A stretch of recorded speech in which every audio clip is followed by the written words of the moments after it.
Okay, the Cincinnati Reds. Wow, the winners of the off season. But does that make them the winners of the Major League Baseball season? I don't know. Weeks ago, I told my listeners right here in the chat room and anybody who listens to the podcast, go out and bet Cincinnati. Now, they're 84.5. These numbers that I have may be corrected, okay? But at the time, 84.5, they were 15-1 to win the Central Division, 30-1 to win the World Series. I would have bet my sweet bippy on those numbers every single time. And here are the reasons why, all right? You got Joey Votto. Now, we all know that he's not the same player that he once was, but Joey Votto is still a productive player and on a team that is playing well. Joey Votto is not going to bring the team down. He's going to hit you 285, 20 to 25 homers. Yes, he will. He's only 36. Only 36. I'm telling you. When you hit my age, only 36 is a youngster. He hit just 15 home runs. That's it last year. And the ball was flying off everybody's back. And in a ballpark that you would have thought he'd be smacking the ball out. But he never was a home run hitter.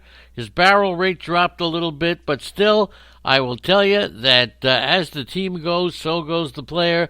This could be one of the top players to follow that adage, Joey Votto, at first base. Okay, over at second base, you're going to have, boy, they made so many changes. Mike Moustakas at second base. He could shift over to third base with the lingering injury to Eugenio Suarez.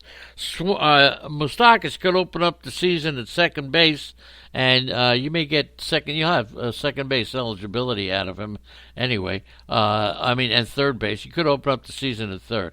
But Moustakas, look, he's done well everywhere he's gone. He's not going to do anything any different. He's going to be a good home run hitter. He's going to get you about 85 RBIs. This is going to be a very improved ball club. Over at shortstop, that's where this team would like to pick up the pace.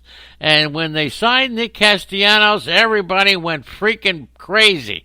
Now, at the time that you're reading this, or you're listening to this, or you're doing whatever you're doing, they may have already made that trade, getting Francisco Lindor in exchange for Nick Senzel. And not only Senzel, they may wind up getting Aristides Aquino.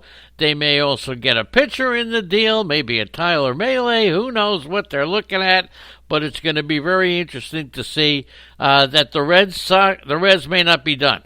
So if Suarez is injured at the beginning of the season, Moustakas could move over there, and they'll come up with some second base. Nick Senzel will not play third.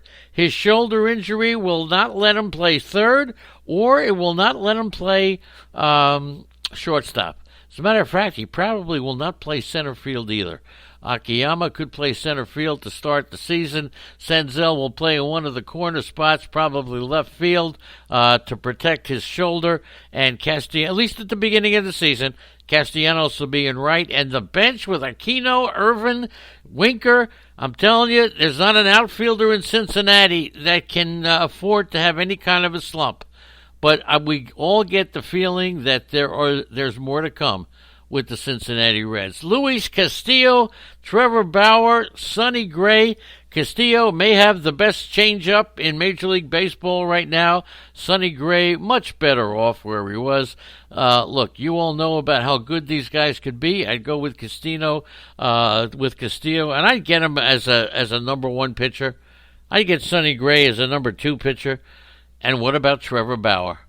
If you listen to my podcast, if you know the station, if you pay attention to Andrea, the Roto Lady, Trevor Bauer last year was arguably our biggest disappointment. I'll make it her biggest disappointment. She pointed him out to me. I followed the lead a little too late. He's 29 years old. He's been, his the data-driven player, with tremendous innovation on his pitching and all that stuff. Outspoken, wears his heart right where he's supposed to. And, look, he's going to come up with a 3.5 ERA, a 1.2 whip, and over 230 strikeouts. not too bad. He's not a number one. You'd be great to get him as a number 3 pitcher, but don't shy away and think he's on the down cycle, because he's absolutely not. At the catcher spot, that's the pitcher spot. Did I neglect the catcher? Tucker Barnhart and Kurt Casilli. And it could be that even though Barnhart's a switch hitter, they may be splitting a lot of time.